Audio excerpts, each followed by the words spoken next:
নমস্কার, আমি ডক্টর বৈশালী রয়। আজকের এই ভিডিওতে সুগার কেন বা আখের রস, যে রসের যে উপকারিতা রয়েছে সেই নিয়ে কিছু কথা বলবো। আমরা জানি যে সুগার খাওয়া ভালো না বা সুগার জাতীয় জিনিস ভালো না, কিন্তু পরিমিত পরিমাণে যদি আখের রস আমরা খেতে পারি সেটা কিন্তু শরীরের পক্ষে খুব একটা খারাপ নয়।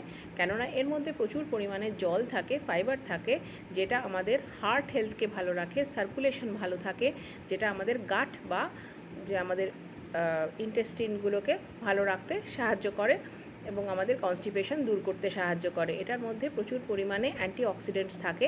এই অ্যান্টিঅক্সিডেন্টস থাকার কারণে এটা ফ্রি র্যাডিক্যালসের এগেনস্টে ফাইট করে আমাদের জেনারেল ইমিউনিটি ইমপ্রুভমেন্ট করে, কিছু কিছু স্কিন ক্যান্সার অ্যাট বে রাখতে সাহায্য করে, অর্থাৎ স্কিন ক্যান্সারের এগেনস্টে এটা ফাইট করে। হ্যাঁ, আর এটা কিন্তু ম্যালেরিয়ার এগেনস্টেও আমাদের ইমিউনিটি দেয়। এছাড়া যদি আমরা এই যে সুগার কেন বা আখের রস, যারা প্রেগনেন্ট ওমেন এবং তাদের মর্নিং সিকনেস হচ্ছে, অর্থাৎ খুব বেশি পরিমাণে বমির ভাব এগুলো হচ্ছে সকালবেলায়, তাদের যদি আমরা দিতে পারি তাহলে কিন্তু সেটাতে তাদের হেল্প হবে, কিছুটা হলেও তাদের মর্নিং সিকনেসটা কমবে।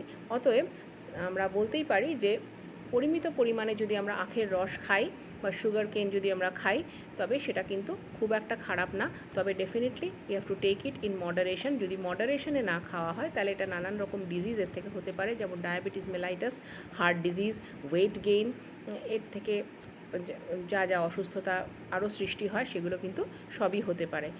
সেই জন্য একটাই কথা বলার, যে যদি খেতে হয় ইন মডারেশন খাবেন, সেটা কিন্তু হেলথের পক্ষে বেনিফিশিয়াল। Thank you.